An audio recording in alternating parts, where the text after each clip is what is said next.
देखिए सर, अगला टेस्ट हम ये करंट इलेक्ट्रिसिटी का लेके आए हैं। इससे पहले 12-14 मैं टेस्ट अपलोड कर चुका हूँ। अगर आपने वो नहीं देखे हैं तो पहले इसको देखिए, उनको देखिए, फिर इस पे आइए।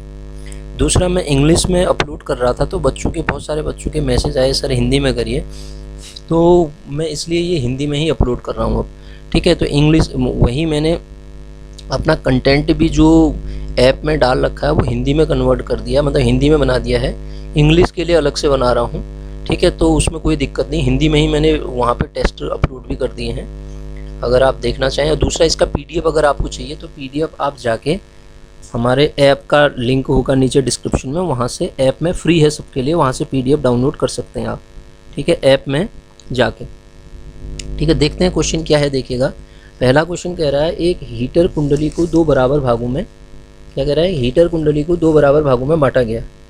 ठीक है, तो यहाँ पे हमसे क्या कहता है, ये हीटर कुंडली को दो बराबर भागों में बांटा गया, हीटर में पुनः लगा दिया गया, एक भाग को हीटर में पुनः लगा दिया गया, तो आधी कुंडली में उत्पन्न ऊष्मा तथा पूरी कुंडली में उत्पन्न ऊष्मा का अनुपात, मतलब एक पार्ट एक है तो दूसरा पार्ट दो मान के चलो आप, तो उसमें ये तो हुआ आधा पार्ट ये है, आधा पार्ट ये है, तो वो क्या निकालो, कह रहा है दो भाग बराबर भागों में बांटा है ना, तो पुनः लगा दिया, आधी कुंडली में उत्पन्न ऊष्मा पूरी कुंडली में उत्पन्न ऊष्मा का अनुपात कितना होगा, ये आपको निकालना है। तो निकालते हैं, इसको सॉल्व करने की कोशिश करते हैं। देखिएगा क्वेश्चन क्या है। अब आपको पहले तो जो हीट है, हीट का फॉर्मूला पता होना चाहिए। Power is equal to V² होता है। ठीक है, V² होता है, तो इसका मतलब P क्या हुआ, यहाँ से P जो हुआ proportional to 1 inversely proportional to R हुआ। और आप जानते हैं कि R जो होता है डायरेक्टली प्रोपोर्शनल टू लेंथ होता है, हम लेंथ पे ही आएंगे ना, तो इसका मतलब P का जो रिलेशन हो गया लेंथ के साथ वो इन्वर्स रिलेशन हो गया। तो इसका मतलब जब आप पावर का रेशियो निकालेंगे P1/P2, तो वो क्या आ जाएगा, L2/L1 के बराबर आ जाएगा। सर किसके बराबर आ जाएगा, L2/L1 के बराबर आ जाएगा। तो एक वो L2/L1 का मतलब 2/1, 2/1, तो वो क्या हो जाएगा, 2/1 का रेशियो हमें यहाँ पे मिल जाएगा। ठीक है, आगे बढ़ते हैं। तो सर देखिए अगला क्या है, अगला क्वेश्चन है ये।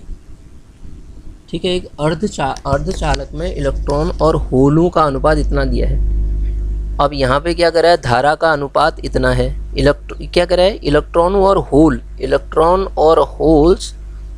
होल्स का अनुपात ये है, और उनके करंट का अनुपात ये है। अर्धचालक में अनुगमन वेग का अनुपात निकालना है। सर फॉर्मूला पता होना चाहिए, करंट I और अनुगमन वेग में रिलेशनशिप जो होती है N × E × A × VD होती है। तो अब यहाँ से आप निकालोगे तो VD निकालोगे, तो VD बराबर क्या आएगा, देखो I/NEA आ जाएगा, I/NEA आ जाएगा। हमें किससे इनमें क्या निकालना है, जो करंट का, और ये इलेक्ट्रॉन और होल्स दे रखे हैं ना, तो ये N और A तो फिक्स रहेंगे यहाँ पे। ठीक है ना, नंबर भी बदल जाएगा ना, तो इलेक्ट्रॉन वाला पोर्शन, E वाला पोर्शन हट जाएगा यहाँ पे। ठीक है, A वाला भी आपके पास हट जाएगा। तो यहाँ से आप अगर VD निकालते हैं, V अनुगमन वेग मतलब इलेक्ट्रॉन के लिए, अनुगमन वेग होल्स के लिए, उन दोनों का रेशियो निकालोगे तो क्या आएगा, अब होल्स के लिए क्या आएगा, करंट इलेक्ट्रॉन के लिए डायरेक्टली प्रोपोर्शनल है यहाँ पे देखो, अपॉन करंट होल के लिए, इसमें तो आपका डायरेक्ट रिलेशन है, गुणा नंबर में कैसा रिलेशन है, देखो नंबर की बात करें तो नंबर नीचे है, इन्वर्स की जगह इन्वर्स रिलेशन है, तो नंबर जो होल में आएंगे अपॉन नंबर जो इलेक्ट्रॉन में आएंगे, बाकी हमें कोई लेना देना नहीं है, हमें जो दिया है ना उसी के अकॉर्डिंग निकालेंगे। अब वो ये डायरेक्ट रिलेशन तो हो, इलेक्ट्रॉन और होल का रेशियो तो ये दे रखा है, करंट का रेशियो तो ये दे रखा है, होलों का अनुपात इतना दे रखा है। अच्छा, करंट का अलग है, धारा का अलग है। हाँ, अब यहाँ पे कंडीशन देखिए, धारा का कितना दे रखा है, 7/4, धारा में डायरेक्ट रिलेशन है, तो डायरेक्ट रिलेशन 7/4 गुणा, इसमें उल्टा रिलेशन है, इसमें नंबर में होलों की संख्या में उल्टा रिलेशन है, तो ये कितना हो जाएगा, 5/7 हो जाएगा ये।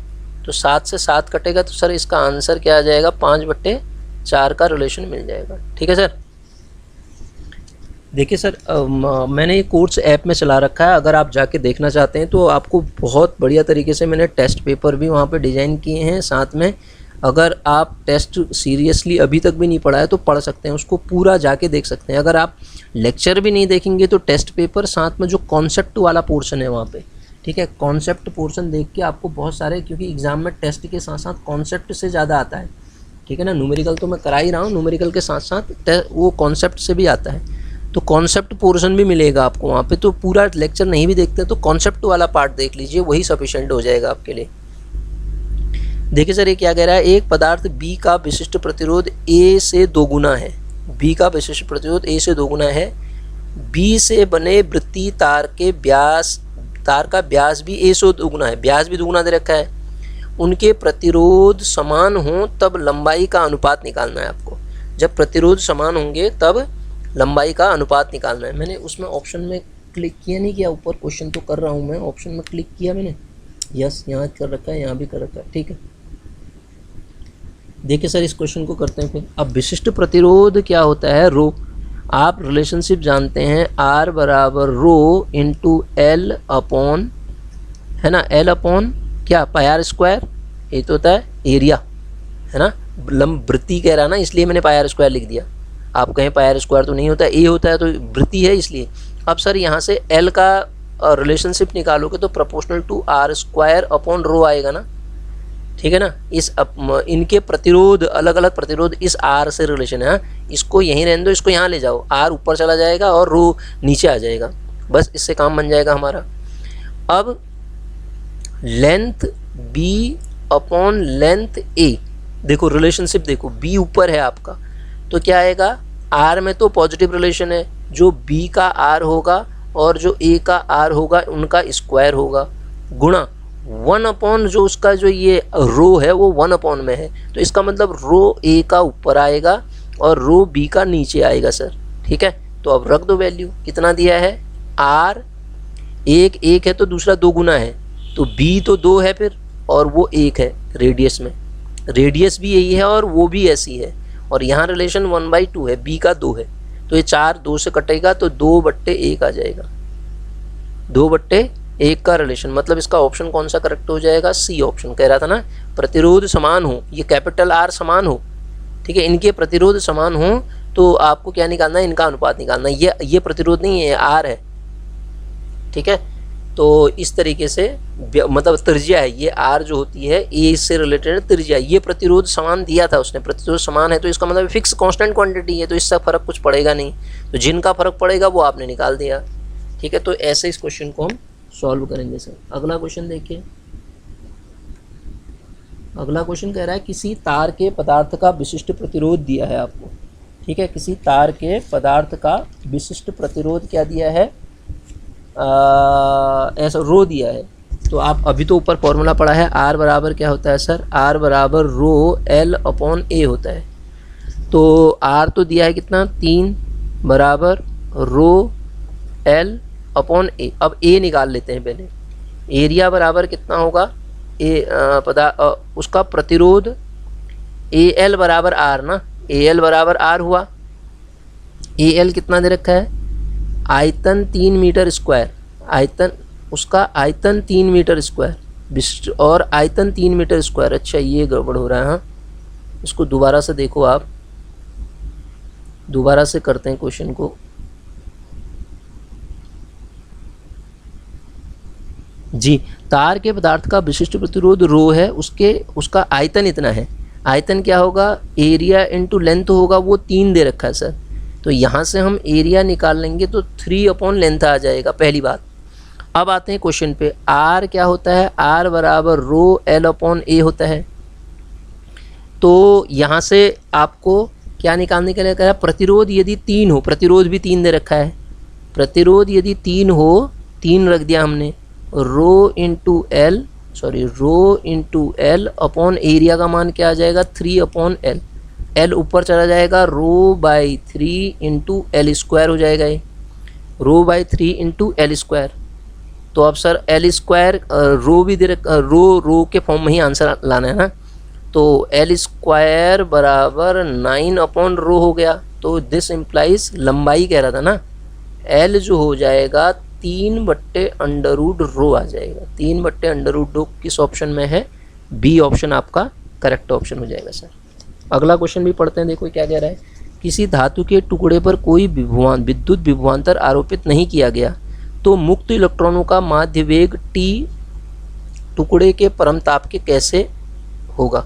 देखिए sir, VRMS is equal to direct formula आपको पता होना चाहिए। VRMS वाई इलेक्ट्रिक फील्ड है ही नहीं, तो उसकी अनुपस्थिति में VRMS की वैल्यू होती है √3kT/m। अब हमें किसके साथ? टेम्परेचर के साथ निकालना है, तो VRMS is proportional to √T। बाकी हमसे कोई मतलब है ही नहीं, m के तो पूछना है, तो इसका ऑप्शन कौन सा हो जाएगा? बी ऑप्शन करेक्ट हो जाएगा सर। समझ रहे हैं? अगले क्वेश्चन पे आते हैं। अगला क्वेश्चन क्या कह रहा है, देखिए। समान व्यास के दो तार हैं जिनकी प्रतिरोधकता दे रखी है आपको ρ1 और ρ2। लंबाइयाँ ये दे रखी, श्रेणी क्रम में जोड़ दिए गए हैं। श्रेणी क्रम में जोड़ दिए गए हैं और व्यास समान है। तो सबसे पहले व्यास अगर समान है तो R formula R1 is equal to क्या होगा? ρ1 L1/A। व्यास समान दे रखा है उसने, तो ρ2 R2 बराबर कितना हो जाएगा? R2 बराबर कितना हो जाएगा? ρ2 L2/A। ठीक है, ध्यान देना इस बात को। श्रेणी क्रम में जोड़ने पर R इक्विवेलेंट किसके बराबर होता है सर? R1 + R2 के इक्विवेलेंट होता है।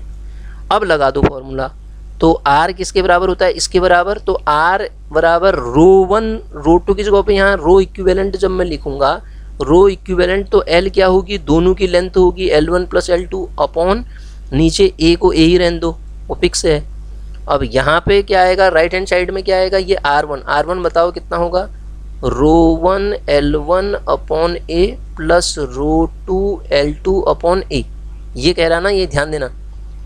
व्यास दो समान व्यास के हैं दोनों तार, तो इसलिए हमने ए को कुछ नहीं किया। तो ये ए दोनों साइड से कैंसिल हो जाएगा, तो रो इक्विवेलेंट आपको निकालना है। तो रो इक्विवेलेंट जो हो जाएगा ये नीचे चला जाएगा। वहाँ क्या मिला? ρ1 L1 किसके बराबर मिला? ρ1 L1 प्लस ρ2 L2/L1 + L2। तो ऑप्शन कौन सा करेक्ट है? ρ1 L1 ρ2 L2/L1 + L2। ठीक है, तो ये आंसर आपका करेक्ट हो जाएगा सर। अच्छा, ये क्वेश्चन भी देखो। एक बल्ब, अच्छा क्वेश्चन है। एक बल्ब जो है आपका, एक बल्ब के जिस पे अंकित मान क्या है? 100 वाट और 200 वोल्ट। 100 वोल्ट की एक लाइन से जोड़ दिया गया, आपने उसको 100 वोल्ट की एक लाइन से जोड़ दिया। जब इसको 100 वोल्ट की एक लाइन से जोड़ा,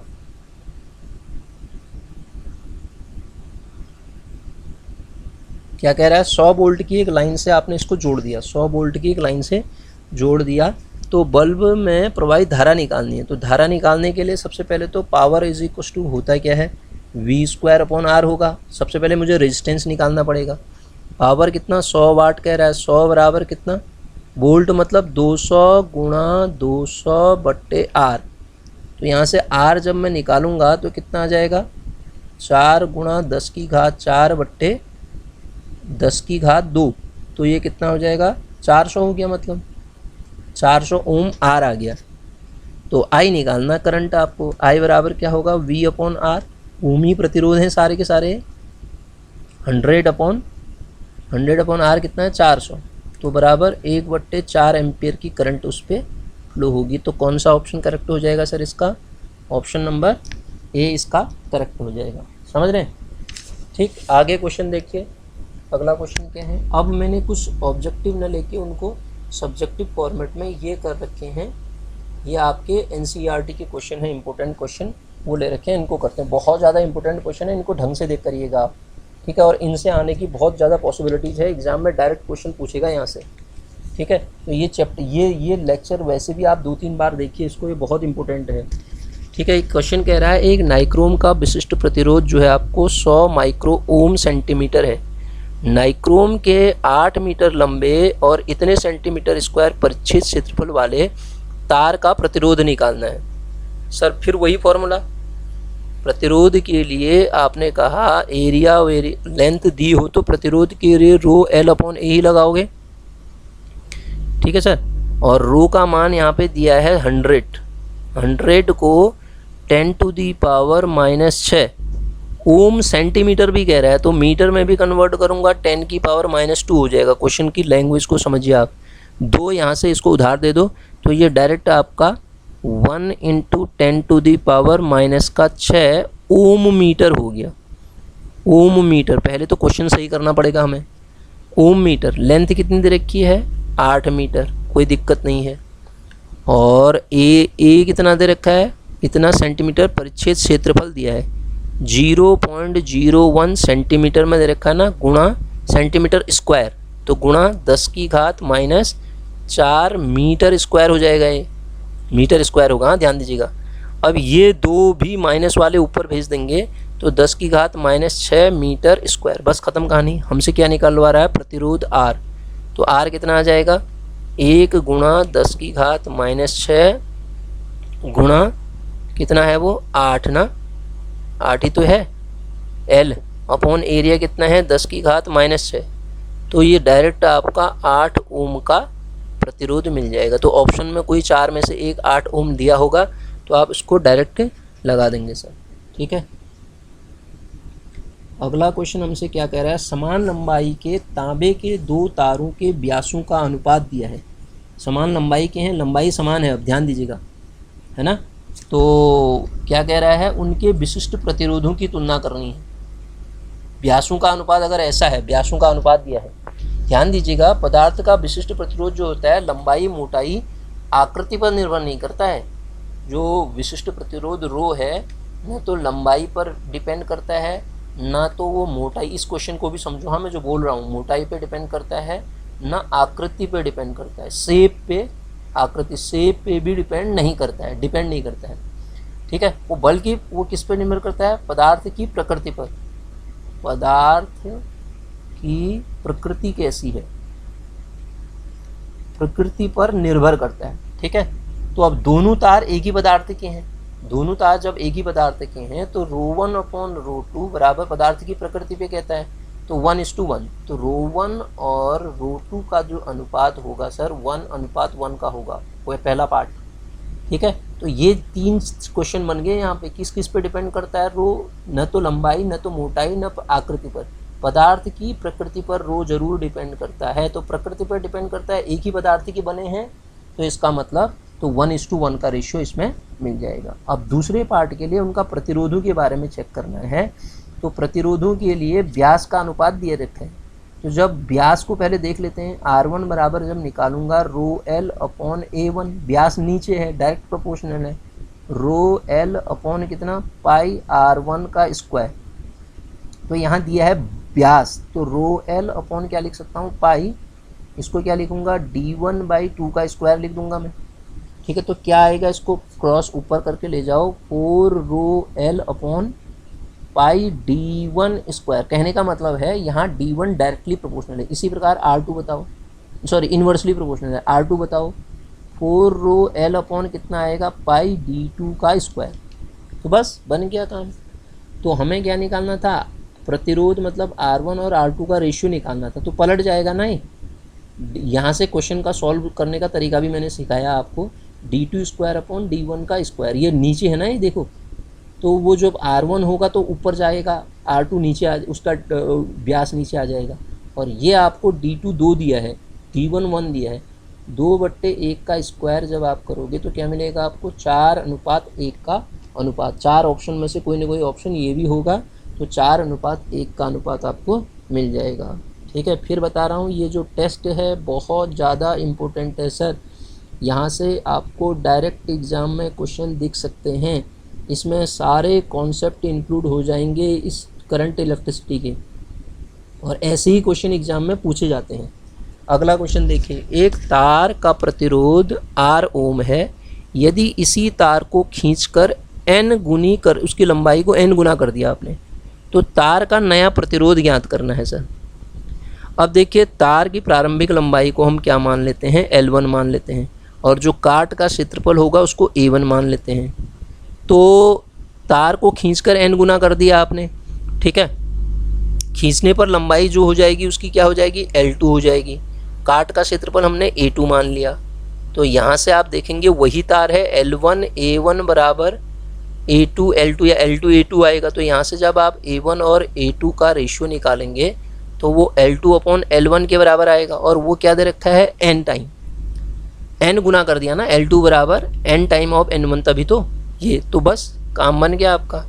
रो बराबर क्या होता है, रो L1 अपॉन R बराबर ना, और दूसरे केस में हम R डैश ले लेते हैं जब बदल गया, तो रो L2 अपॉन A2 आएगा। अब रख दो वैल्यू आप, जब इन वैल्यूज़ को यहाँ सब्स्टिट्यूट करोगे तो आपको निकालना क्या है, नया प्रतिरोध ना, तो R डैश अपॉन R बराबर L2 अपॉन क्या आएगा, देखो रो तो कैंसिल हो जाएगा ये, है ना, रो कैंसिल हो जाएगा, L2 अपॉन L1 गुणा एरिया, और रिवर्स प्रोसेस है तो A1 एरिया में यहाँ पे क्या आ जाएगा, डैश ऊपर लिखा है ना मैंने, तो A1 अपॉन A2, तो बस आप वैल्यू रख दो। तो A1 अपॉन A2 की जगह पे यहाँ पे क्या रखोगे n, इसकी जगह पे यहाँ क्या रखोगे n, और L2 अपॉन L1 भी कितना है, L2 अपॉन L1 भी कितना है n, दोनों की वैल्यू n है, तो कितना आ जाएगा n गुणा n बराबर n स्क्वायर। ये क्वेश्चन डायरेक्ट ऐसे ही पूछ सकता है, सर नया प्रतिरोध R डैश था वो n square Guna of R हो गया। अगर खींच के n टाइम करोगे क्वेश्चन n की जगह पे 2-3 कुछ पूछ सकता है, खींच दिया आपने उसको n टाइम जैसे ही किया तो उसने कहानी को बदल दिया पूरी तरीके से। कहानी क्या कर दी, n स्क्वायर टाइम ऑफ जो ओरिजिनल था, इसको ऐसे भी समझो आप, n की जगह पे कुछ वैल्यू दे देगा 3 टाइम 4 टाइम, तो जो n की जगह पे ओरिजिनल था उसका स्क्वायर हो गया। ठीक है, तो ऐसे इस क्वेश्चन को हम डील करेंगे सर। आगे आते हैं, देखिए अगला क्वेश्चन लेके चलते हैं। निर्वात में अब एक अगला क्वेश्चन कहता है कि हमसे कहता है कि निर्वात नलिका में एनोड तथा कैथोड के बीच विभवांतर इतना है। एनोड तथा कैथोड के बीच का विभवांतर दे रखा है। निर्वात नलिका के एनोड तथा कैथोड के बीच का विभवांतर दे दिया गया है। यहाँ पे हमें क्या दे दिया गया, एक निर्वात नलिका में एनोड तथा कैथोड के बीच विभवांतर इतना है, 10 सेकंड में एनोड पर इतने इलेक्ट्रॉन पहुँचते हैं, तो नलिका का प्रतिरोध और एनोड पर उत्पन्न होने वाली ऊष्मा ज्ञात करनी है। जो गिवन है पहले मैं उसको लिख लेता हूँ। पोटेंशियल दे रखा है 480 वोल्ट का पोटेंशियल दिया है, और टी कितना समय लग रखा है, 10 सेकंड का समय लग रहा है उसमें, और जो प्रवाहित होने वाले इलेक्ट्रॉन जो हैं 3 गुणा 10 की घात 7 हैं। तो करंट बराबर, पहले करंट निकालेंगे ना, करंट बराबर Q अपॉन टी होगा। ऐसा कैसे, Q बराबर IT होता है ना, तो Q बराबर NE होता है, NE अपॉन कितना T होगा, N कितना 3 गुणा 10 की घात 17 है, 3 गुणा 10 की घात 17 गुणा 1.6 गुणा 10 की घात -19, ये हुआ 1648 आ जाएगा, अपॉन 10 हो जाएगा, तो 4.8, ये -1 का मतलब ये आ जाएगा आपका -3 आ जाएगा ना, -2 एक ऊपर आएगा, तो गुणा 10 की घात -3 आ जाएगा, क्या, एम्पियर करंट की बात। ठीक है, अब आपको पहला निकालना R है, प्रतिरोध निकालना है, तो I बराबर क्या होता है, V अपॉन आई, R बराबर V अपॉन आई। V कितना है 480 अपॉन I कितना है 4.8 गुणा 10 की घात -3, तो ये कटेगा तो कितना दे देगा आपको, ये सॉल्व कर लो इसको, ये तो आ जाएगा आपका 100 गुणा ऊपर ले जाओगे 10 की घात 3 आ जाएगा, ये तो 100 आएगा ना, तो इसका मतलब ये आ जाएगा 10 की घात 5 ओम रेजिस्टेंस ना, पहला। सेकंड वाले पार्ट में ऊष्मा निकालनी है, तो ऊष्मा क्या होगी, एनोड पर उत्पन्न ऊष्मा किसके बराबर होगी, V इंटू आई के बराबर, तो V इंटू आई का मतलब, अब सॉल्व कर लेना यार, V भी है आपके पास, I भी है, तो इसको सॉल्व करके आप निकाल सकते हैं इसे। ठीक है, अगला क्वेश्चन देखते हैं। देखिए ये 2 क्वेश्चन बड़े इंपॉर्टेंट है सर। 15 वोल्ट और 20 वाट अंकित लैंप को पूर्णतः प्रदीप्त करने के लिए 25 वोल्ट दिष्ट धारा स्रोत और एक प्रतिरोध R से श्रेणी क्रम में जोड़ दिया, DC के साथ जोड़ा, ये दे रखी है आपको, विभवांतर और पावर दे रखी है, और प्रदीप्त करने के लिए इतने DC वोल्ट से जोड़ दिया, DC वोल्ट से जोड़ दिया। ठीक है, R को श्रेणी क्रम में जोड़ रखा है इनको। ठीक है, तो क्या क्या परिपथ में धारा का मान निकालना है। पहली बात तो करंट जो आपका जो लैंप में प्रभावित होगी धारा, लैंप में कह रहा है ना, लैंप में जो प्रभावित धारा होगी पहला वाला पार्ट, वो I बराबर वो तो P अपॉन V की होगी। तो P तो दे रखा है 20 अपॉन V कितना दे रखा है 15 पहले केस में। वो तो परिपथ में 4/3 एम्पियर की करंट फ्लो होगी लैंप में, लैंप की बात कर रहा था। सेकेंड, लैंप में अगर मुझे प्रतिरोध निकालना है, लैंप में प्रतिरोध तो क्या होगा V² अपॉन P हो जाएगा। V² 15 गुणा 15/20, 20 कहाँ से रखा वो रख दिया। तो सॉल्व करोगे तो 1 शून्य तो कट जाएगा, 5 या 15, 5 को 20, 4 3 15 45, 45/4, 45/4 ओम ये लैंप में आ जाएगा। ठीक है, 45/4 सॉल्व करोगे तो 11 को 44, 11.25 ओम ये आ गया लैंप में धारा। अब ये इसमें तीसरा केस भी निकालना है, लैंप में प्रतिरोध निकाल लिया, प्रतिरोध R का मान भी निकालना है। तो हमने लैंप में निकाला था, तो सबसे पहले तो परिपथ में जो विभवांतर लगाया है वो 25 वोल्ट का लगा हुआ है, उसको आपने V' बोल दिया। ठीक है, तो परिपथ का नया प्रतिरोध क्या होगा R प्लस ये जो जुड़ा हुआ है, जो आया था हमारा, कितना आ रहा था 11 आएगा ना, 11.25, ये क्या आएगा R', नया R' आ जाएगा।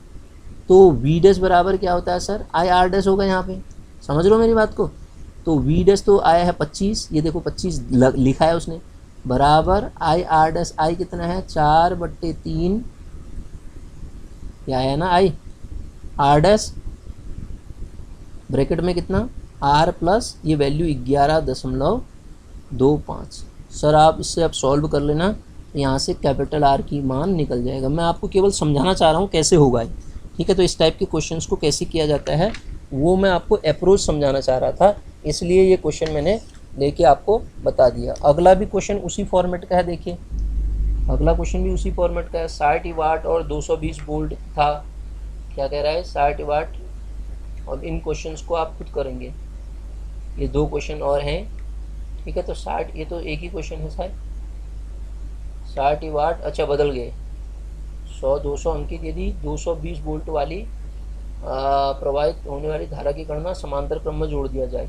अच्छा, कौन अधिक चमकेगा, ये क्वेश्चन बड़े इंपॉर्टेंट हैं सर, क्वेश्चन जो हैं ये बड़े इंपॉर्टेंट हैं, इनको आप करने की कोशिश करिएगा। अगर नहीं आएंगे तो अगले लेक्चर में मैं ही बता दूंगा इनको। ठीक है, तो आप अगर चैनल सब्सक्राइब नहीं किया तो चैनल को सब्सक्राइब करें। साथ में अगर आप अपना ढंग से तैयारी कर रहे हैं तो ऐप में जाके आप कोर्स को परचेस कर सकते हैं। मैंने बहुत मिनिमम अमाउंट रखा है, फिजिक्स भी पढ़ा रहा हूँ वहाँ पे, मैथ्स भी, दोनों के दोनों विथ टेस्ट मिल रहे हैं आपको। ठीक है, तो फिजिक्स में केवल टेस्ट के साथ साथ अगर आप कॉन्सेप्ट्स देख लेंगे ना तो कॉन्सेप्ट वाला पोर्शन भी तैयार हो जाएगा। अगर आप थ्योरी नहीं भी पढ़ते ना पूरी, आप कॉन्सेप्ट देख लेंगे तो आपके कॉन्सेप्ट भी तैयार हो जाएंगे सर।